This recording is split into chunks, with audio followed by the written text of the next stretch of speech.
안녕하세요. 저는 42 한지영입니다. 오늘은 우리 가족에게 일어난 믿기 힘든 이야기를 들려드리려 합니다. 이야기는 건강하던 여동생이 갑자기 쇠약해지면서 시작됩니다. 뼈만 남은 듯 마르고 팔목엔 멍이 가득했죠. 이상한 낌새를 느낀 전 집안 곳곳에 CCTV를 설치했고 며칠 뒤 화면 속에는 믿을 수 없는 장면이 담겨 있었습니다.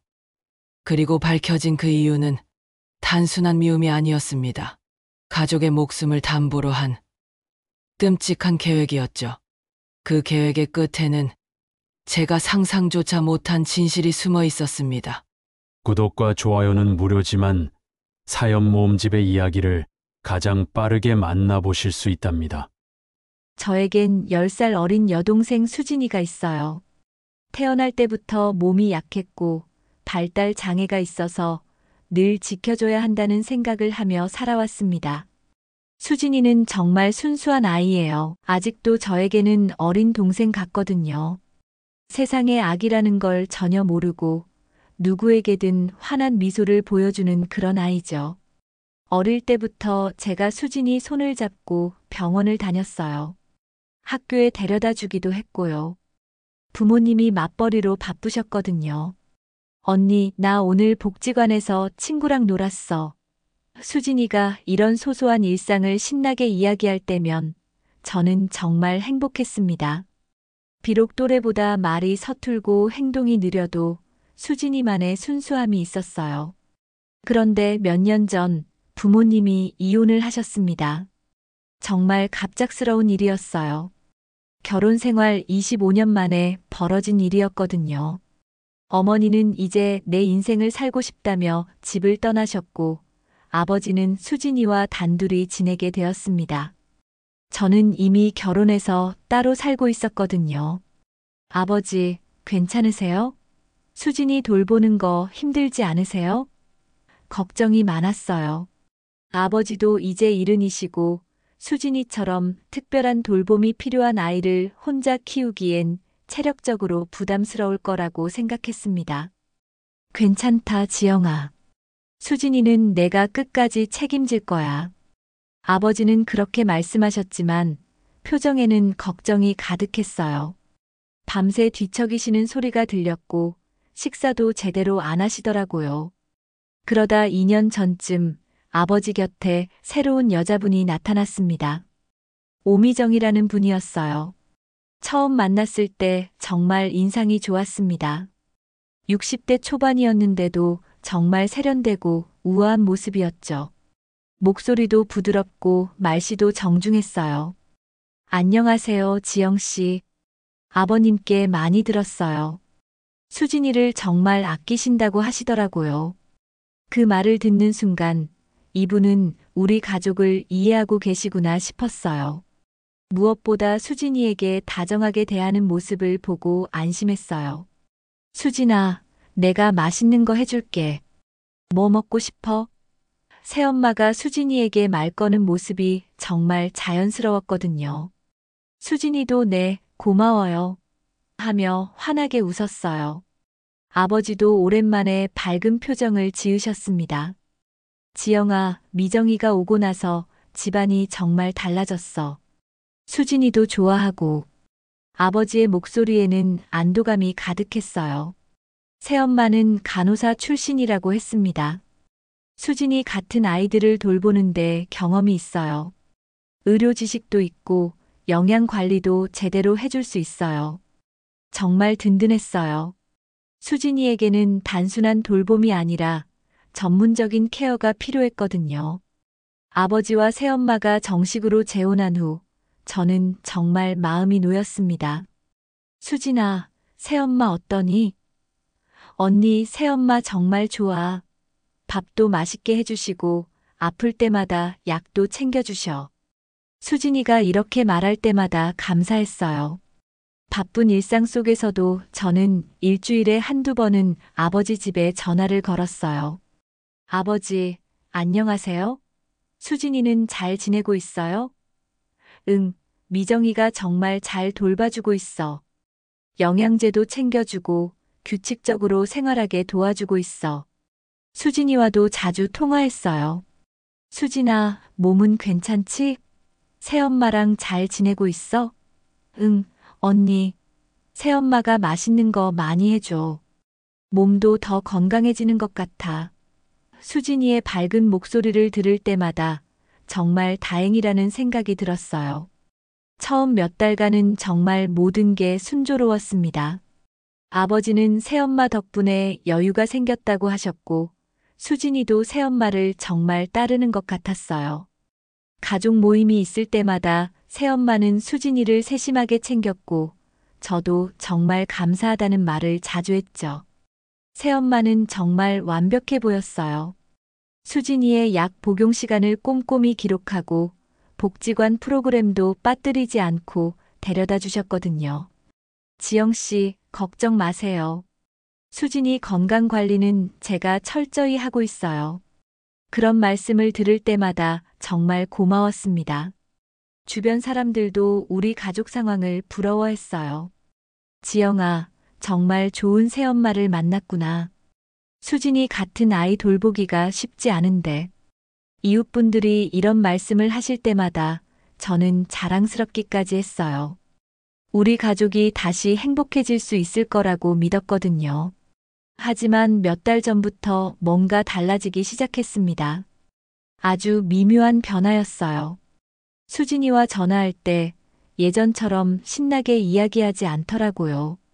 언니, 안녕 이런 식으로 짧게 인사하고 금세 전화를 끊으려고 했어요.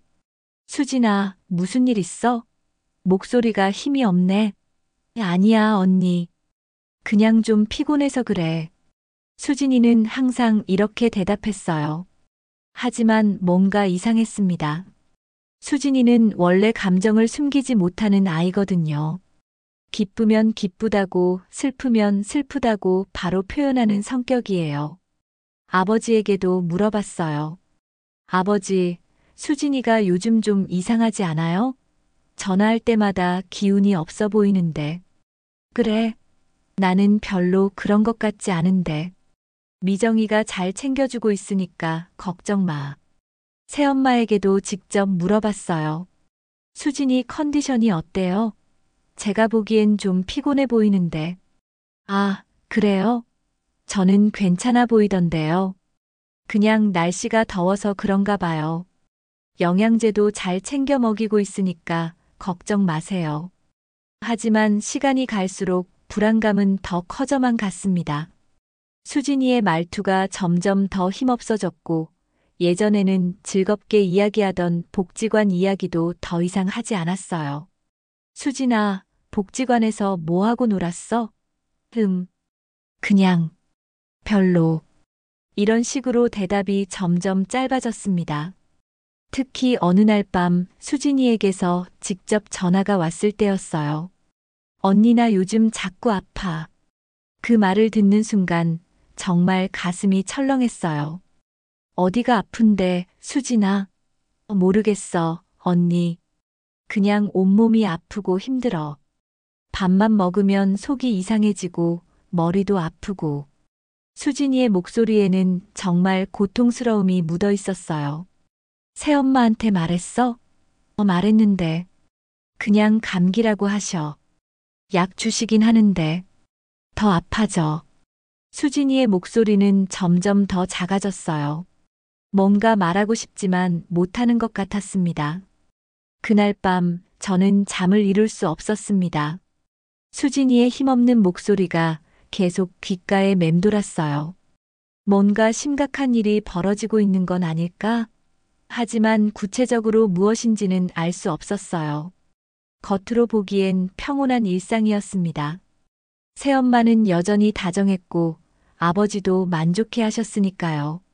하지만 제 마음 한구석에서는 이상한 불안이 자꾸만 고개를 들었습니다. 뭔가 잘못되고 있다는 직감 말이에요. 자매로서의 본능이었을까요? 수진이가 위험에 처해 있다는 느낌이 점점 강해졌습니다. 며칠 후 저는 더 이상 참을 수 없어서 아버지 집으로 향했습니다. 수진이를 직접 만나서 확인해야겠다고 생각했거든요. 전화로는 한계가 있었어요. 수진이의 표정이나 몸 상태를 제대로 볼 수 없으니까요. 아버지 집 앞에 도착해서 초인종을 눌렀습니다. 누구세요? 새엄마의 목소리가 들려왔어요. 지영이에요. 아, 지영씨. 잠깐만요. 문이 열리고 새엄마가 나왔는데 평소와 다름없이 환한 미소를 지으며 반겨주었어요. 어머, 갑자기 웬일이세요? 미리 연락 주시지. 아, 그냥 근처에 볼 일이 있어서요. 수진이 좀 보려고요. 그래요? 수진이는 지금 방에서 쉬고 있어요. 좀 피곤해 하더라고요. 거실로 들어가니 아버지가 계셨어요. 지영아, 왔구나. 오늘 무슨 일로? 그냥 수진이 얼굴 좀 보려고요. 요즘 전화할 때마다 기운이 없어서 걱정되거든요. 수진아, 언니 왔어. 새엄마가 수진이 방 쪽으로 소리쳤어요. 잠시 후 방문이 열리고 수진이가 나왔는데 정말 충격이었습니다. 몇 달 사이에 수진이가 완전히 달라져 있었어요. 살이 쭉 빠져서 뼈만 남은 것 같았고 눈이 움푹 들어가 있었어요. 얼굴도 창백하고 걸음걸이마저 휘청거렸습니다. 언니, 오랜만이야. 수진이가 힘겹게 웃으며 인사했는데 그 목소리가 너무 약해서 들리지도 않을 정도였어요. 수진아, 너 왜 이렇게 말랐어? 저는 깜짝 놀라서 수진이를 자세히 살펴봤어요. 그런데 더 충격적인 건 팔목에 있는 멍이었습니다. 보라색과 노란색이 섞인 멍이 여러 개 있었어요. 이 멍은 뭐야? 제가 묻자 수진이는 당황하며 소매로 팔을 가렸어요. 아, 그냥 넘어져서 이렇게 여러 개나?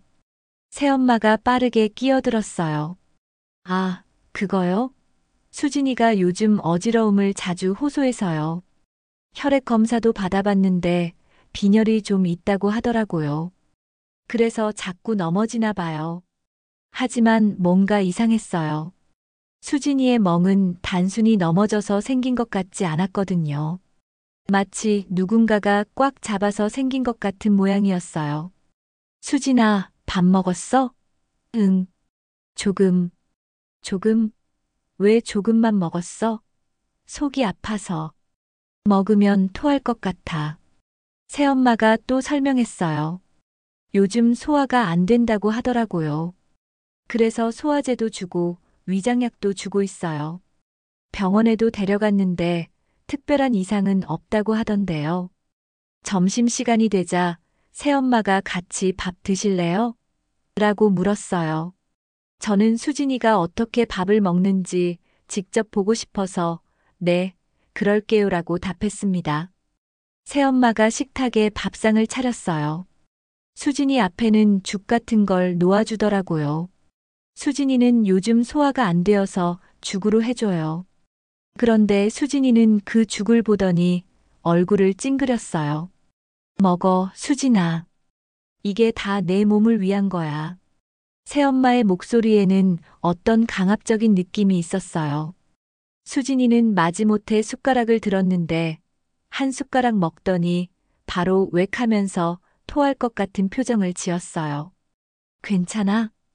제가 걱정스럽게 물었더니 새엄마가 괜찮아요. 요즘 자주 그래요. 소화기가 약해져서 그런가 봐요라고 말했어요. 하지만 수진이의 반응이 이상했어요. 단순히 소화가 안 되는 것 같지 않았거든요. 마치 그 음식 자체를 거부하는 것 같았어요.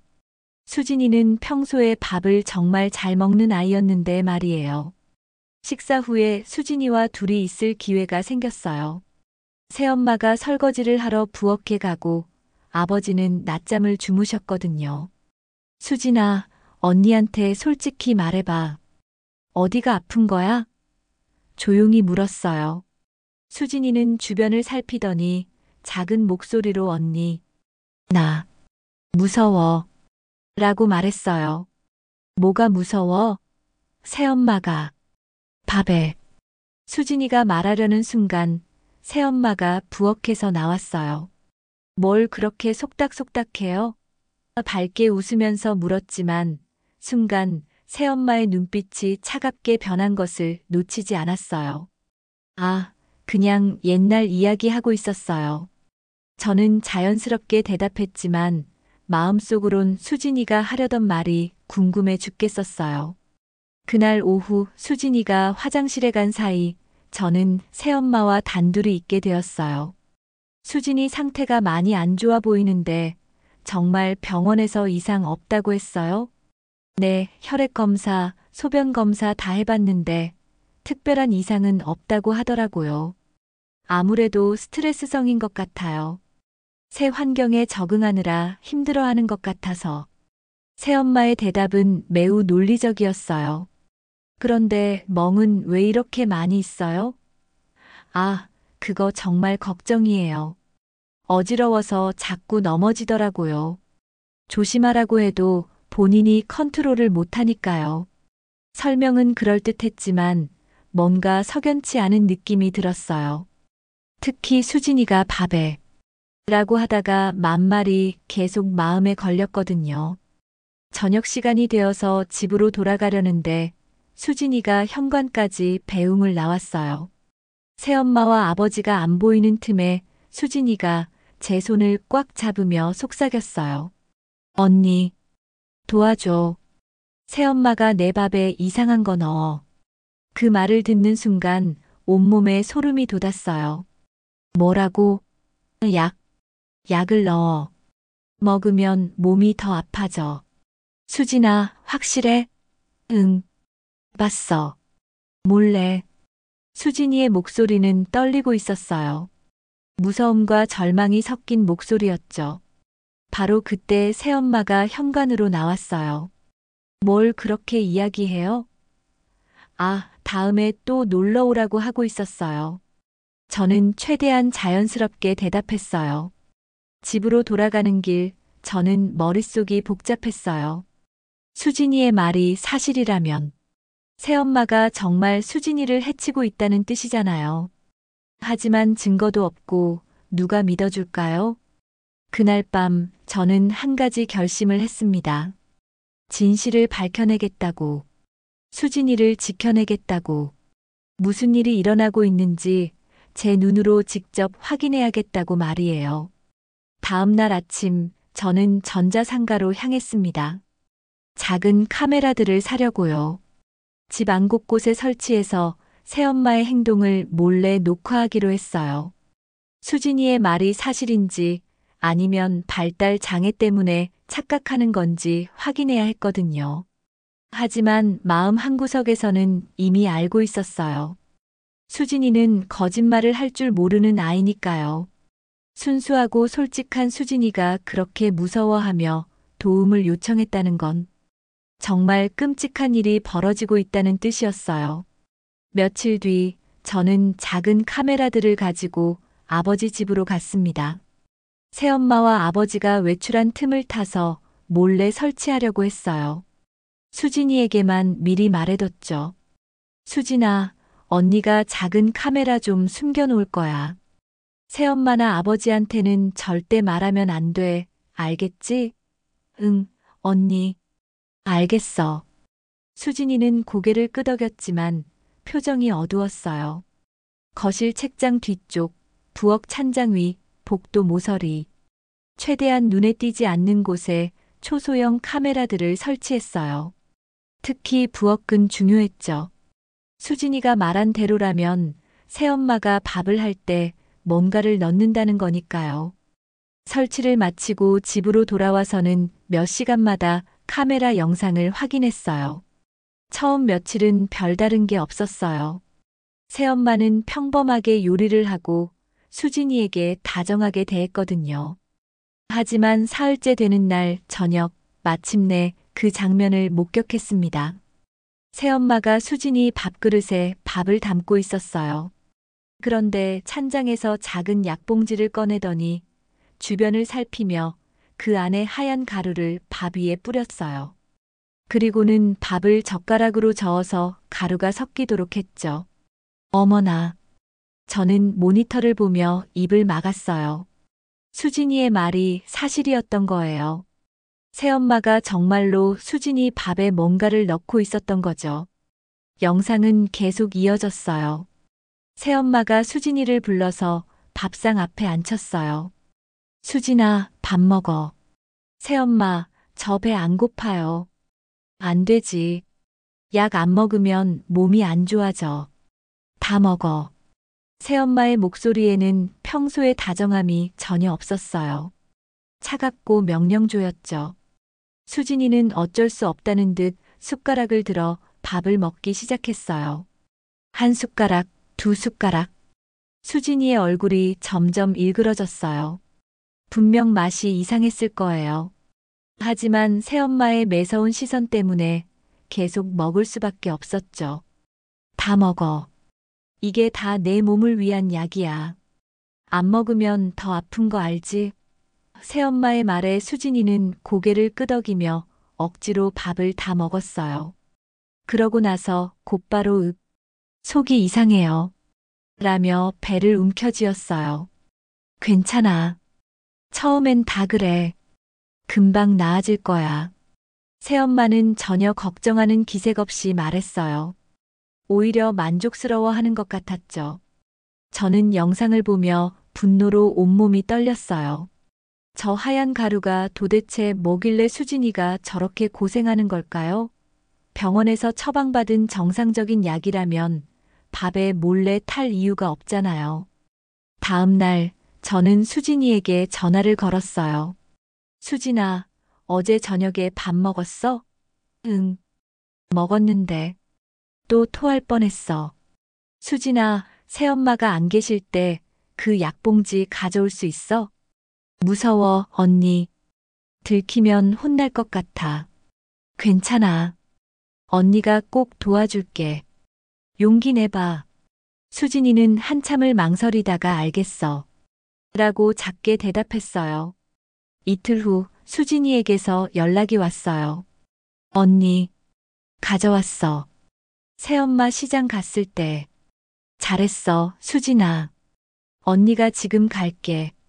아버지 집에 도착했을 때 수진이가 작은 약봉지를 건네줬어요. 겉에는 아무 표시도 없는 투명한 봉지였어요. 안에는 하얀 가루가 들어있었고요. 이거 새엄마가 어디서 가져와?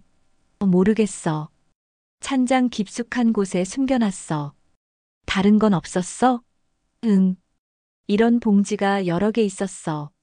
집으로 돌아와서 저는 인터넷으로 독성 물질에 대해 검색해 봤어요.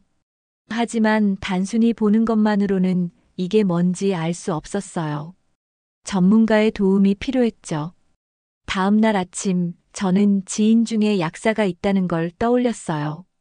대학 동창인 민수였는데 지금 약국을 운영하고 있었거든요. 민수야, 나 좀 부탁할 일이 있어. 응, 뭔데? 이 가루가 뭔지 알 수 있을까? 민수에게 약봉지를 보여줬어요. 민수는 가루를 조금 손가락에 묻혀서 냄새를 맡아보더니 표정이 심각해졌어요. 지영아, 이거 어디서 구했어? 그건 나중에 설명할게. 일단 이게 뭔지만 알려줘. 정확한 성분 분석은 해봐야 하겠지만 냄새로 봐서는 강한 설사제나 위장약 같은데 그런데 농도가 너무 진해. 이걸 음식에 타서 먹으면 어떻게 돼? 설사, 구토, 복통. 심하면 탈수까지 올 수 있어. 특히 몸이 약한 사람이 지속적으로 복용하면 정말 위험해. 민수의 말을 듣는 순간 모든 퍼즐이 맞춰졌어요. 수진이가 점점 말라가는 이유, 밥만 먹으면 아픈 이유, 기운이 없는 이유. 모든 게 이 가루 때문이었던 거예요. 민수야, 정확한 성분 분석 가능해? 응, 며칠 시간 주면 결과 나와.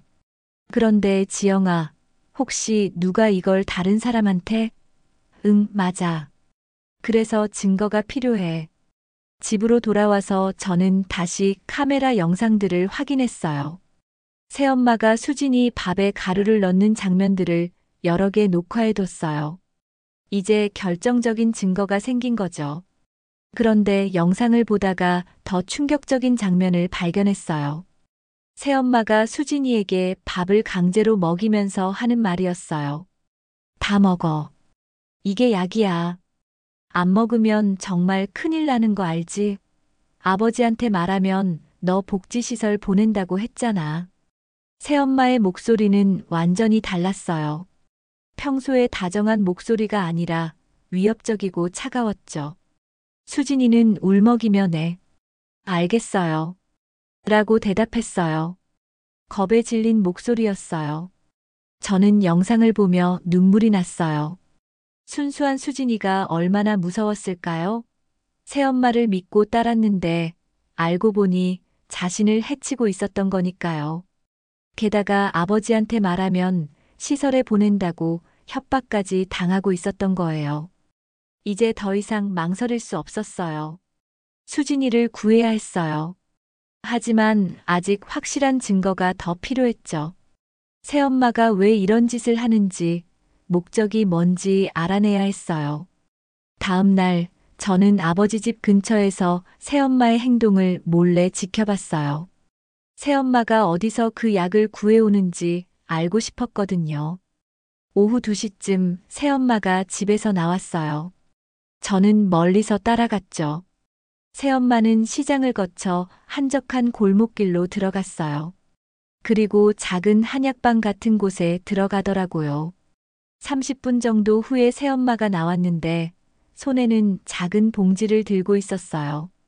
분명 그 가루를 사온 것 같았어요. 한약방 간판을 자세히 봤더니 정식 허가를 받은 곳이 아닌 것 같았어요. 뭔가 수상한 냄새가 났죠. 그날 저녁 저는 모든 증거들을 정리했어요. 카메라 영상, 가루 샘플, 새엄마의 행적. 이제 다음 단계로 넘어갈 때였어요. 하지만 가장 중요한 건 수진이의 안전이었어요. 새엄마가 계속 독을 먹이고 있는 상황에서 하루라도 빨리 행동해야 했죠. 다음 날 오전 저는 모든 증거를 정리해서 아버지께 보여드리기로 했습니다. 카메라 영상, 가루 샘플, 그리고 민수가 분석해준 결과까지 모든 걸 들고 아버지 집으로 향했어요. 아버지, 잠깐 뵐 수 있을까요? 정말 중요한 얘기가 있어서요. 무슨 일인데 그렇게 심각해? 전화로는 어려워요. 직접 뵙고 말씀드릴게요. 아버지 집에 도착했을 때 새엄마도 계셨어요. 저는 최대한 자연스럽게 행동하려고 노력했죠. 안녕하세요. 어머, 지영씨. 오늘은 무슨 일로 오셨어요? 새엄마가 환하게 웃으며 인사했어요. 아버지, 단둘이 얘기할 수 있을까요? 응. 무슨 얘기인데? 수진이에 관한 중요한 문제예요. 새엄마가 끼어들었어요. 수진이 얘기라면 저도 들어야죠. 제가 돌보고 있으니까요. 아니에요. 가족끼리만 얘기하고 싶어서요. 아버지가 새엄마에게 말씀하셨어요. 미정아, 우리 잠깐 둘이서만 얘기 좀 하자. 새엄마는 마지못해 부엌으로 들어갔지만 분명 문 뒤에서 엿듣고 있을 거라고 생각했어요. 아버지, 이거 좀 보세요. 저는 핸드폰으로 카메라 영상을 보여줬어요. 새엄마가 수진이 밥에 하얀 가루를 넣는 장면이었죠. 아버지는 처음엔 화면을 제대로 보지 않더니 점점 표정이 굳어갔어요. 이게 뭐야? 새엄마가 수진이 밥에 이상한 가루를 넣고 있어요. 설마, 그럴 리가. 아버지가 고개를 저으셨어요. 아버지, 직접 보세요. 여기 보면 새엄마가 찬장에서 약봉지를 꺼내서 밥에 뿌리고. 지영아, 이건 뭔가 오해가 있을 거야. 미정이가 그럴 사람이 아니야. 아버지는 여전히 믿으려 하지 않으셨어요. 혹시 몸에 좋은 약초나 영양제를 넣어준 건 아닐까? 아버지, 제가 답답해서 목소리를 높였어요. 이 가루가 뭔지 분석해 봤어요. 강한 설사제예요. 수진이가 계속 아픈 이유가 이것 때문이라고요. 그래도 내가 미정이를 2년 동안 봐왔는데 그런 사람이 아니야. 아버지는 계속 새엄마를 감쌌어요. 내가 뭔가 잘못 본 거야. 미정이는 간호사 출신이니까 약에 대해 잘 알잖아. 아버지, 현실을 받아들이세요. 지영아, 너무 성급하게 판단하지 마. 이런 중요한 일을 성급하게 결론 내리면 안 돼. 바로 그때 새엄마가 부엌에서 나왔어요. 뭘 그렇게 심각하게 얘기하세요? 아, 미정아. 지영이가 오해를 하고 있어서 아버지가 새엄마를 감싸며 말씀하셨어요. 저는 더 이상 말해봤자 소용없다는 걸 깨달았어요. 아버지는 새엄마를 너무 믿고 계셨거든요. 다른 방법을 찾아야 했어요. 집으로 돌아오는 길에 저는 머릿속이 복잡했어요.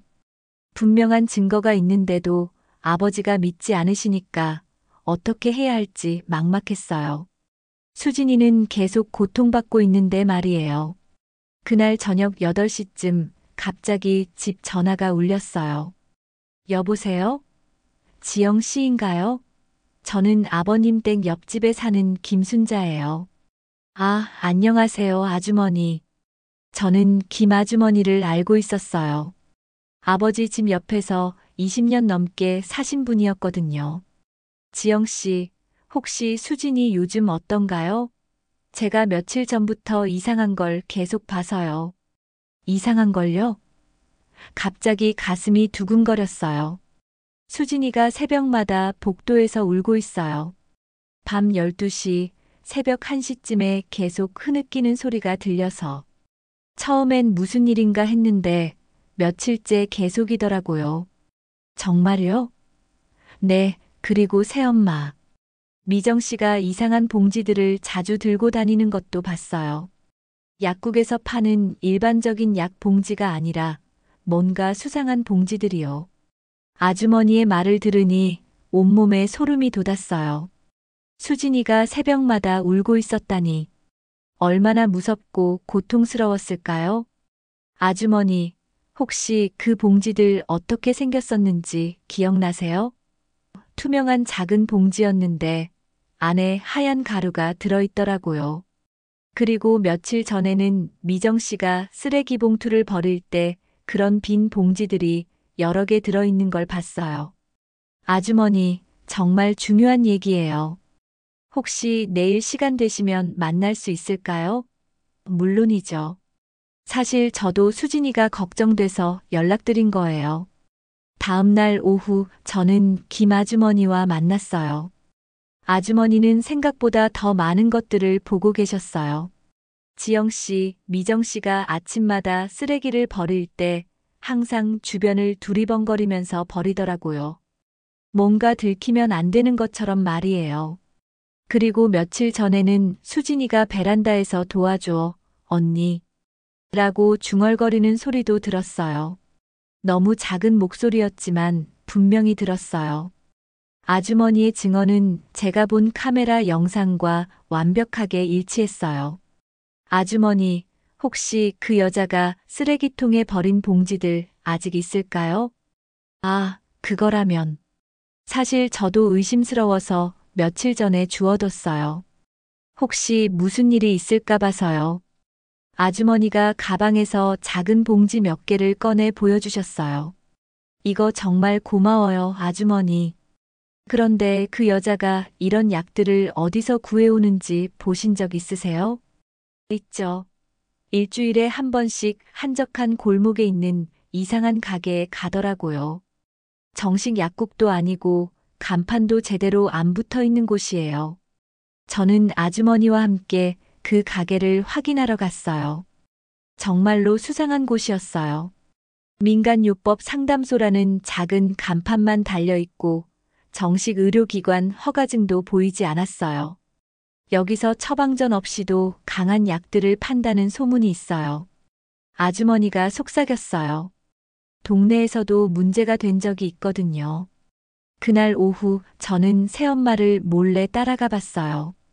정말로 아주머니 말대로 그 수상한 가게에 들어가더라고요. 30분 후에 나올 때는 작은 봉지를 들고 있었어요. 저는 이제 확신했어요. 새엄마가 정말로 수진이를 해치고 있다는 걸. 그리고 이건 우연이 아니라 계획적인 범죄라는 걸. 아주머니와 함께 수집한 증거들을 정리했어요. 빈 약봉지들, 아주머니의 목격담, 수상한 가게의 위치와 사진들. 이제 아버지가 믿지 않으셔도 다른 방법을 찾을 수 있을 것 같았어요. 하지만 가장 중요한 건 수진이의 안전이었어요. 새엄마가 계속 독을 먹이고 있는 상황에서 더 이상 시간을 끌 수는 없었죠. 다음 단계로 넘어가야 할 때였어요. 아주머니와 함께 증거를 수집한 지 며칠 후 정말 끔찍한 일이 벌어졌습니다. 새벽 3시쯤 아버지에게서 다급한 전화가 왔어요. 지영아, 수진이가 쓰러졌어.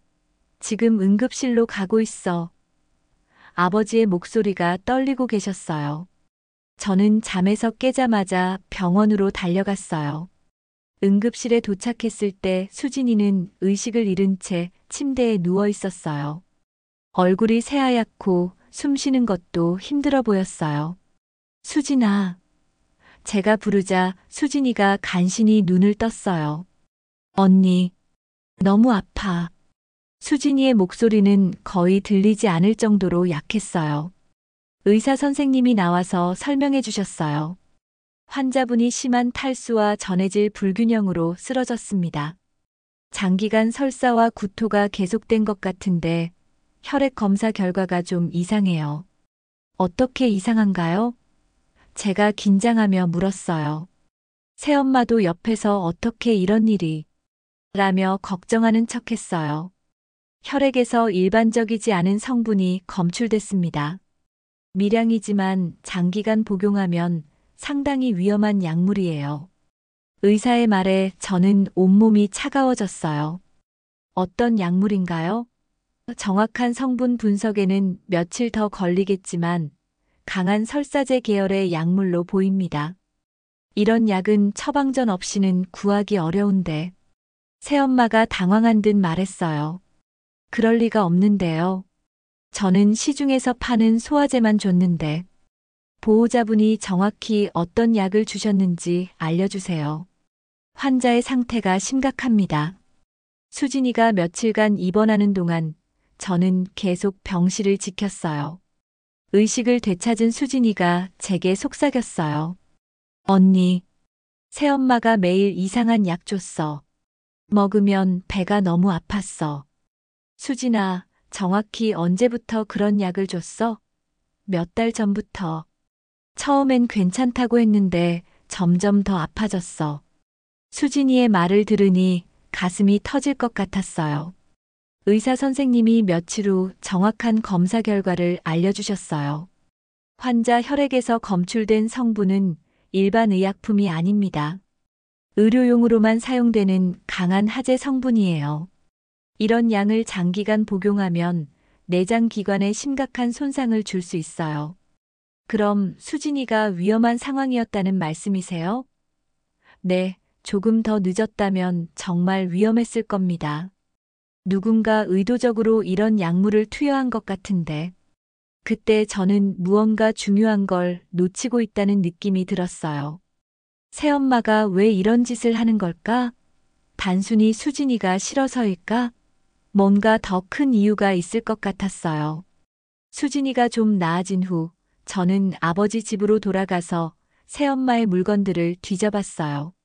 방심한 틈을 타서 새엄마 서랍을 열어봤는데 깊숙한 곳에서 서류 봉투를 발견했어요. 이게 뭐지? 서류를 펼쳐보는 순간 온몸에 소름이 돋았어요. 생명보험 증권이었어요. 아버지와 수진이 이름으로 된 보험 증서가 여러 장 있었어요. 보험 금액을 보고 더욱 놀랐어요. 아버지 3억 5천, 수진이 4억. 총 7억 원이 넘는 돈이었어요. 그리고 수익자란에는 모두 오미정이라고 적혀 있었죠. 언제 이런 보험을. 더 충격적인 건 보험 가입 날짜였어요. 새엄마가 수진이에게 이상한 약을 주기 시작한 시기와 거의 일치했거든요. 서류를 더 뒤져보니 보험금 인상 신청서도 있었어요. 최근에 보험금을 더 높인 거였죠. 그리고 보험회사 상담 기록도 있었는데 사고나 질병으로 인한 보험금 지급 조건에 대해 자세히 문의한 내용들이었어요. 이건 계획적인 거잖아. 저는 손이 덜덜 떨렸어요. 새엄마가 수진이를 서서히 죽여서 보험금을 타려고 했던 거예요. 더 찾아보니 새엄마의 과거 결혼 기록도 있었어요.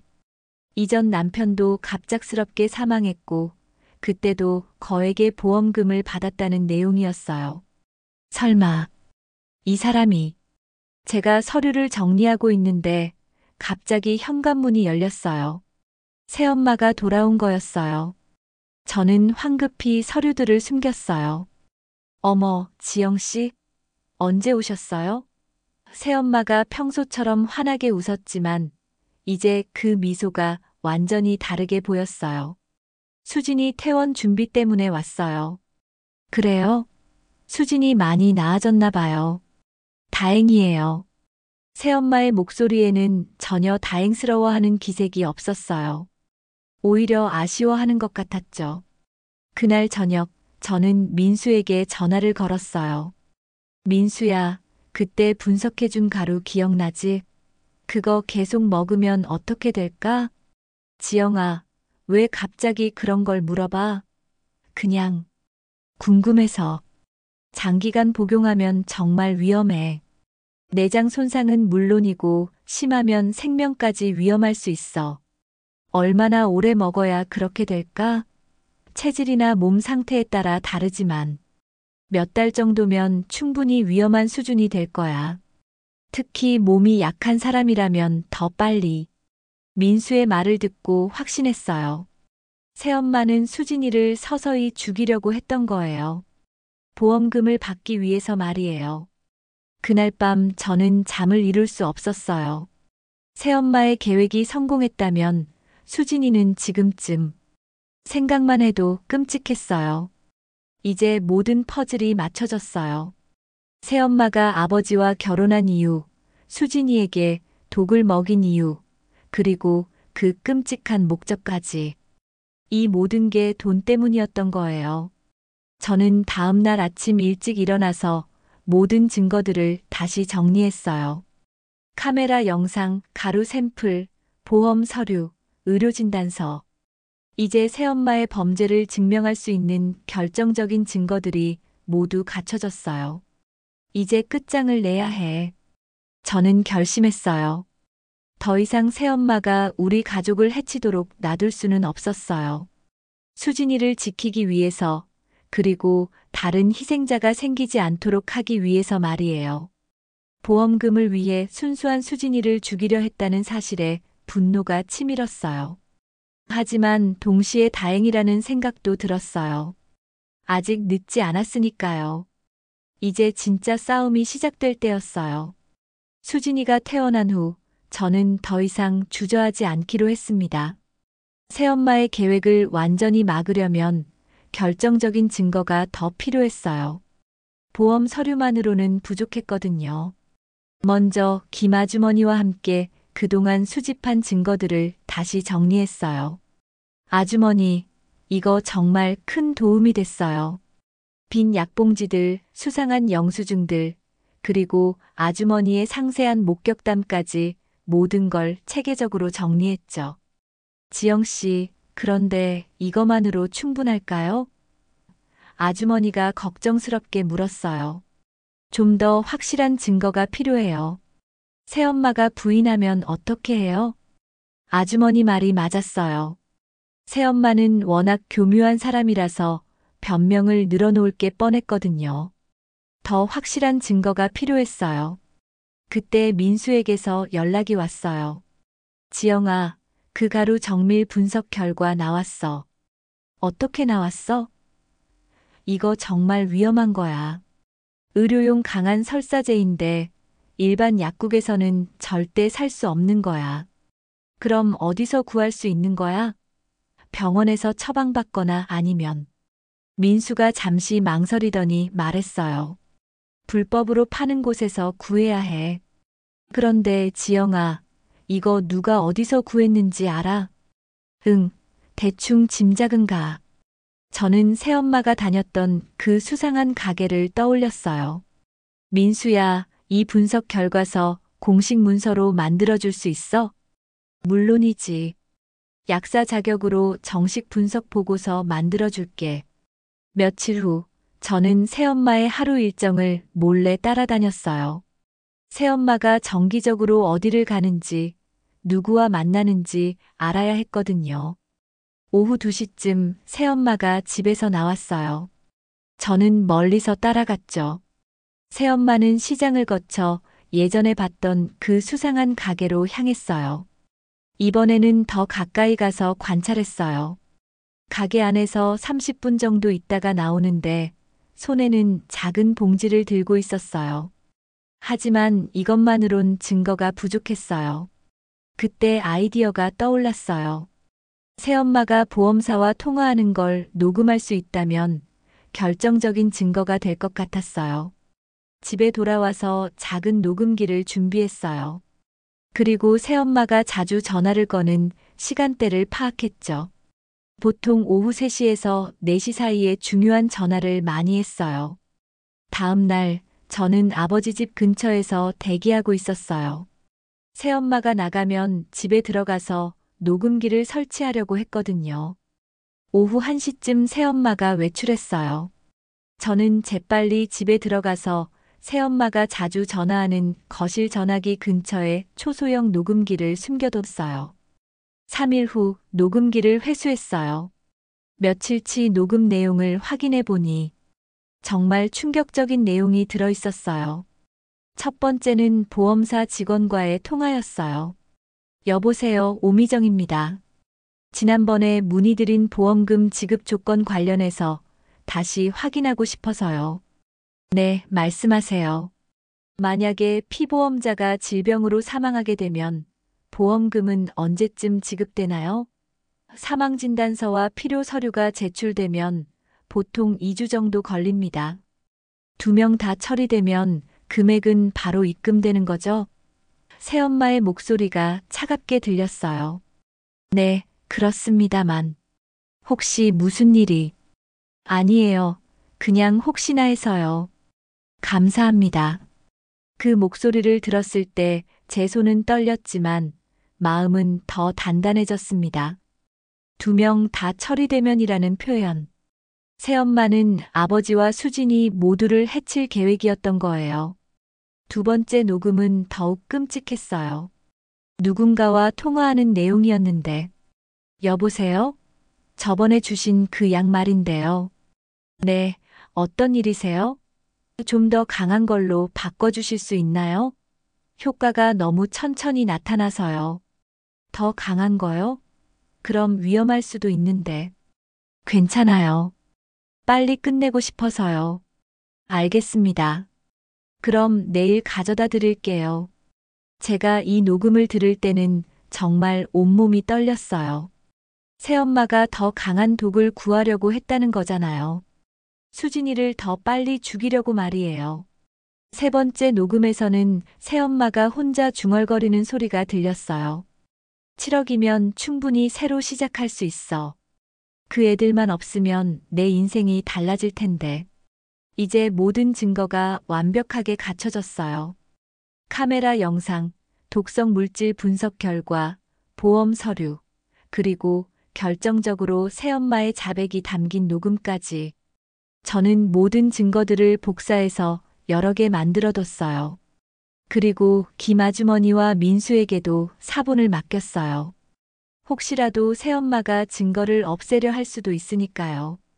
아주머니, 이제 정말 끝장낼 때가 됐어요. 지영 씨, 정말 조심하세요. 그 사람이 무슨 짓을 할지 모르니까. 아주머니의 말이 맞았어요. 새엄마는 이미 2명을 죽이려고 했던 사람이니까요. 그날 밤 저는 모든 증거를 다시 한번 점검했어요. 빠진 게 없는지, 법적으로 문제가 될 부분은 없는지. 반드시 새엄마를 법의 심판대에 세워야 했어요. 마지막으로 수진이에게 전화를 걸었어요. 수진아, 몸은 좀 어때? 언니 많이 나아졌어. 그런데 새엄마가 또 약 주려고 해서 무서워. 수진아, 이제 곧 모든 게 끝날 거야. 조금만 더 참아봐. 언니가 꼭 지켜줄게. 언니, 정말? 응, 약속해. 전화를 끊고 나서 저는 결심했어요. 내일이면 모든 걸 끝내겠다고. 새엄마의 끔찍한 계획을 막고 수진이를 완전히 안전하게 지키겠다고 말이에요. 보험금 7억 원을 위해 가족을 죽이려 했던 새엄마. 그 목소리가 담긴 녹음을 들으며 저는 마음을 더욱 굳게 먹었습니다. 반드시 끝까지 가야겠다고, 정의를 실현해야겠다고 말이에요. 이제 진짜 마지막 단계만 남았어요. 모든 증거를 가지고 새엄마와 최종 대결을 할 시간이었습니다. 다음 날 오후 저는 드디어 모든 걸 끝낼 준비를 마쳤습니다. 손에는 서류 봉투를 들고 있었어요. 그 안에는 새엄마의 모든 범죄를 입증할 수 있는 증거들이 들어 있었죠. 아버지 집에 도착하기 전에 먼저 경찰서에 전화를 걸었어요. 안녕하세요. 신고할 일이 있어서 연락드렸습니다. 살인미수와 보험 사기 사건이에요. 네, 자세한 내용을 말씀해 주세요. 저는 간략하게 상황을 설명했어요. 지금 결정적인 증거를 가지고 가해자와 대면할 예정입니다. 혹시 위급한 상황이 생길 수 있으니 대기해 주시면 안 될까요? 주소를 알려주세요. 순찰차를 근처에 대기시켜 두겠습니다. 다행히 경찰이 협조적이었어요. 아버지 집 앞에 도착해서 심호흡을 했어요. 이제 정말 마지막이었어요. 문을 열고 들어가니 아버지와 새엄마 그리고 수진이가 거실에 있었어요. 어머, 지영씨. 오늘은 무슨 일로? 새엄마가 평소처럼 환하게 웃었지만 이제 그 미소가 얼마나 가짜인지 알고 있었어요. 가족 회의를 하려고 해요. 저는 차분하게 말했어요. 아버지, 수진이, 그리고 새엄마까지 모두 들어야 할 중요한 얘기가 있어서요. 무슨 얘기인데 그렇게 심각해? 아버지가 의아해하시며 물으셨어요. 수진이도 불안한 표정으로 저를 바라봤어요. 새엄마 얘기예요. 제가 새엄마를 똑바로 바라보며 말했어요. 새엄마의 표정이 순간 경직됐어요. 저는 태블릿을 꺼내서 TV에 연결했어요. 먼저 이 영상부터 보세요. 화면에는 새엄마가 수진이 밥에 하얀 가루를 넣는 장면이 재생됐어요. 이게 뭐야? 아버지가 놀라셨어요. 새엄마는 당황하며 이건 불법 촬영 아닌가요? 라고 변명했어요. 불법은 당신이 하고 있는 일이에요. 저는 다음 영상을 재생했어요. 새엄마가 수진이에게 협박하는 장면이었죠. 다 먹어. 안 먹으면 시설에 보낸다고 했잖아. 수진이가 영상을 보더니 울기 시작했어요. 새엄마, 왜 그랬어요? 수진아, 이건 오해야. 내가 너를 위해서요? 제가 새엄마의 말을 끊었어요. 이것도 수진이를 위해서였나요? 다음에는 가루 분석 결과서를 보여줬어요. 이 가루는 강한 설사제예요. 장기간 복용하면 생명이 위험한 독성 물질이라고 나와 있어요. 아버지의 얼굴이 새하얗게 변했어요. 미정아, 이게 사실이야? 여보, 이건 정말 오해예요. 저는 수진이를 위해서. 새엄마가 계속 변명했지만 저는 더 결정적인 증거를 준비하고 있었어요. 그럼 이것도 수진이를 위해서였나요?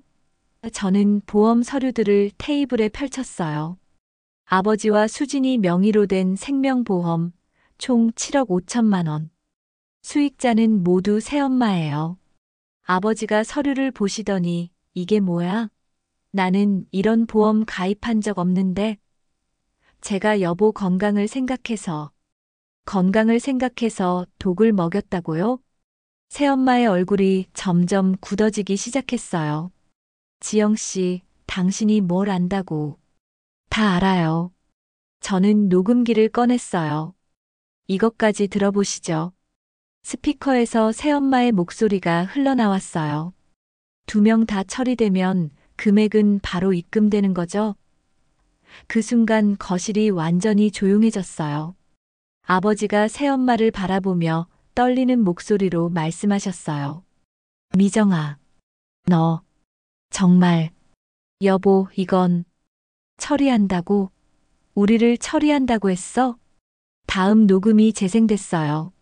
좀 더 강한 걸로 바꿔주실 수 있나요? 빨리 끝내고 싶어서요. 수진이가 더 큰 소리로 울기 시작했어요. 새엄마의 태도가 갑자기 바뀌었어요. 더 이상 연기할 필요가 없다고 생각한 것 같았어요. 그래요, 맞아요. 다 제가 한 일이에요. 모든 사람이 충격에 빠졌어요. 아버지는 말씀을 못하시고 수진이는 계속 울고 있었어요. 왜 그런 짓을 한 거야? 아버지가 간신히 물으셨어요. 왜냐고요? 저 바보 같은 애 때문에 제가 얼마나 고생했는지 알아요? 새엄마의 진짜 모습이 드러나기 시작했어요. 2년 동안 그의 똥오줌 받아내고 밥 떠먹여주고 제가 왜 그런 일을 해야 하나요? 그럼 처음부터 왜 우리 가족이 됐어? 돈 때문이죠.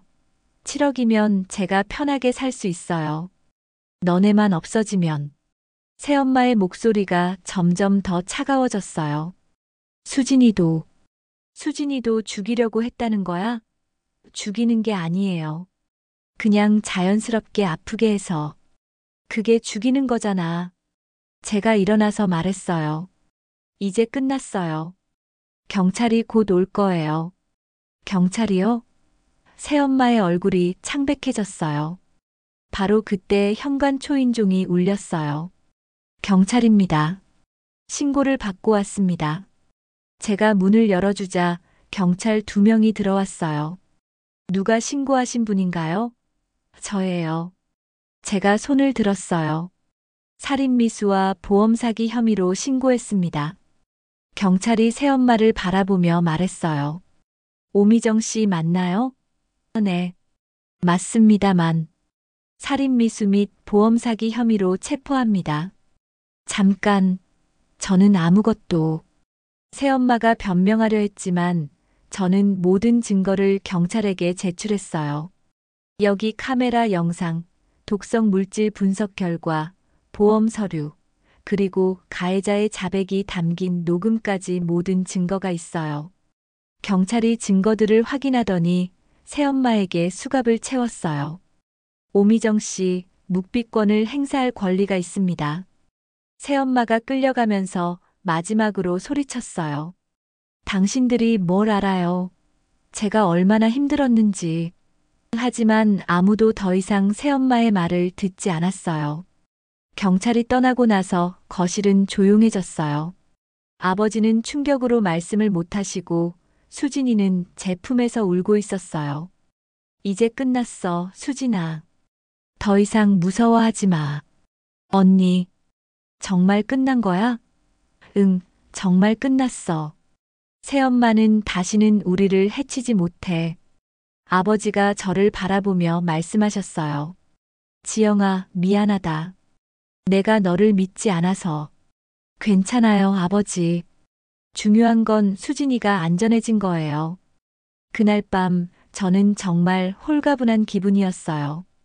긴 악몽이 드디어 끝났거든요. 수진이도 이제 안전하게 웃을 수 있을 거예요. 차갑게 말했어요. 끝났어요. 이제 법이 심판할 겁니다. 새엄마의 얼굴에는 더 이상 가면이 없었어요. 그 추악한 진짜 모습이 모두에게 드러난 거였죠. 오미정의 재판이 시작된 건 그로부터 6개월 후였습니다. 법정에는 저와 아버지, 그리고 수진이가 앉아 있었어요. 수진이는 많이 회복되어서 예전의 밝은 모습을 되찾고 있었습니다. 검사가 기소장을 읽어 내려갔어요.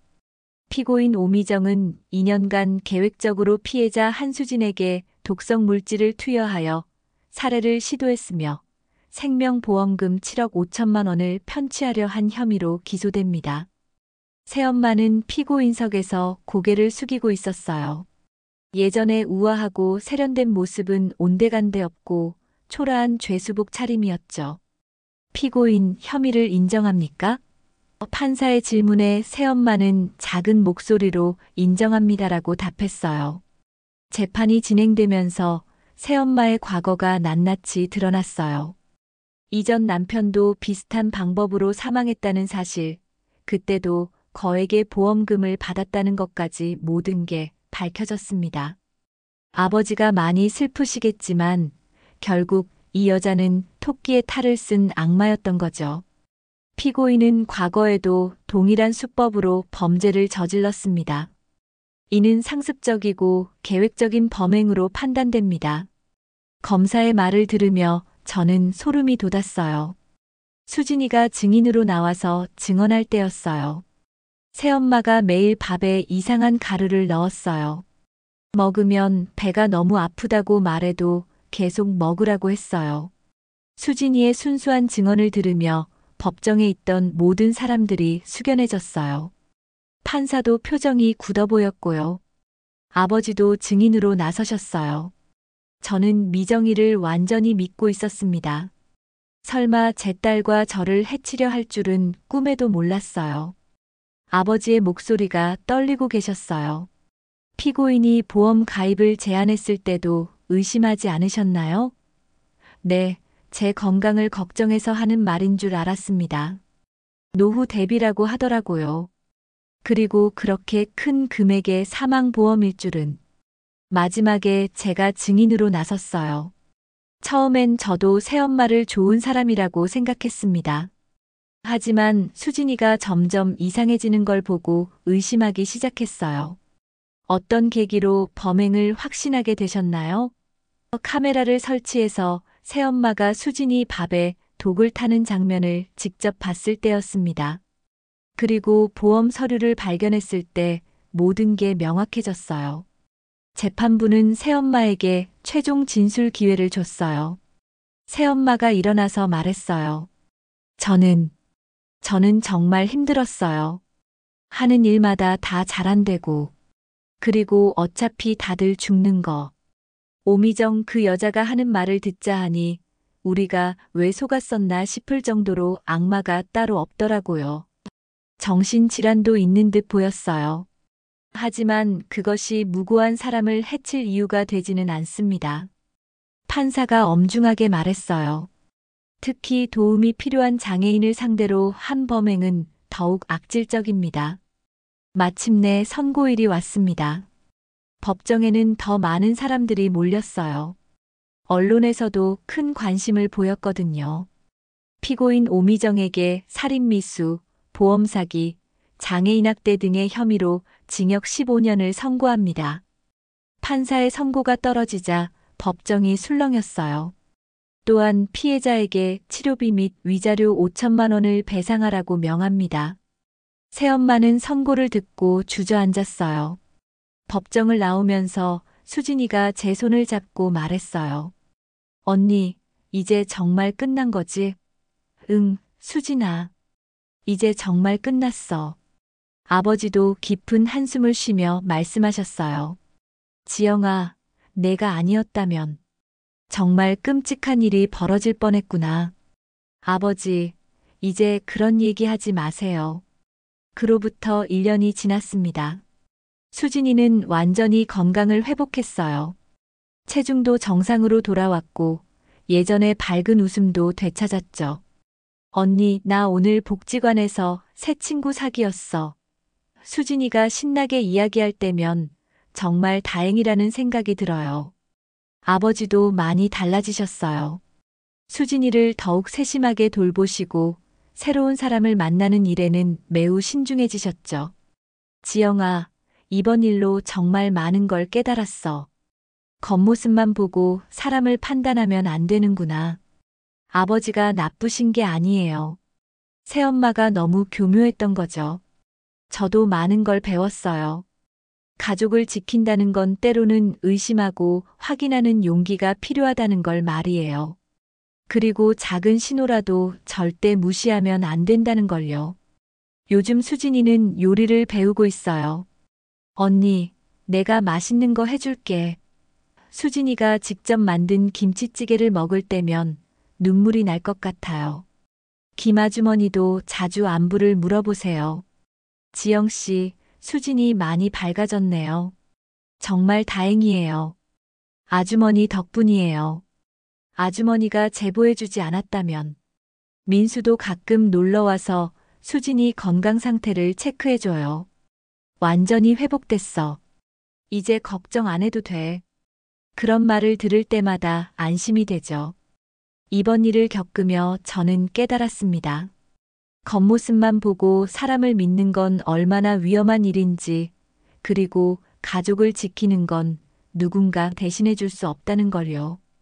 특히 수진이처럼 약한 사람들을 노리는 악한 사람들이 세상에는 정말 많다는 것도 알게 됐어요. 그래서 더욱 경계해야 하고 작은 이상 신호라도 절대 무시하면 안 되는 거죠. 오늘도 수진이와 통화를 했어요. 언니, 나 내일 복지관에서 그림 그리기 대회 나가. 정말?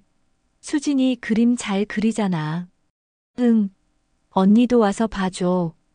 이런 평범한 일상이 얼마나 소중한지 이제 정말 잘 알겠어요. 새엄마 때문에 이 모든 걸 잃을 뻔했거든요. 저는 이제 주변의 작은 이상 신호라도 절대 무시하지 않을 겁니다. 그리고 수진이 같은 약한 사람들을 보호하는 일에 더 관심을 가지려고 해요. 가끔 뉴스에서 비슷한 사건들을 볼 때면 마음이 아파요. 저희 가족은 운이 좋았지만 다른 가족들은 어떨까 싶어서요. 그래서 요즘은 장애인 권익보호단체에서 봉사활동도 하고 있어요. 제 경험을 나누면서 다른 가족들에게 도움이 되고 싶거든요. 언니, 고마워. 언니가 아니었으면 나는. 수진이가 가끔 이런 말을 할 때면 저는 정말 다행이라는 생각을 해요. 가족이란 서로를 지켜주는 거라고 생각해요. 때로는 의심스러운 일이 있어도 용기 내서 확인하고 문제가 있으면 끝까지 해결하는 게 진짜 가족의 역할이겠죠. 이제 우리 가족은 정말 평화롭게 살고 있어요. 새엄마라는 악몽은 완전히 끝났고 수진이는 다시 웃음을 되찾았어요. 그리고 저는 확신합니다. 앞으로 누가 우리 가족에게 해를 끼치려 한다면 절대 그냥 두지 않을 거라고요. 이번 일로 저는 정말 강해졌거든요. 오늘 이야기 어떠셨나요? 마음에 남는 장면이 있었다면 댓글로 들려주세요. 좋아요와 구독으로 다음 이야기도 함께 해주세요. 오늘도 건강하고 행복하세요.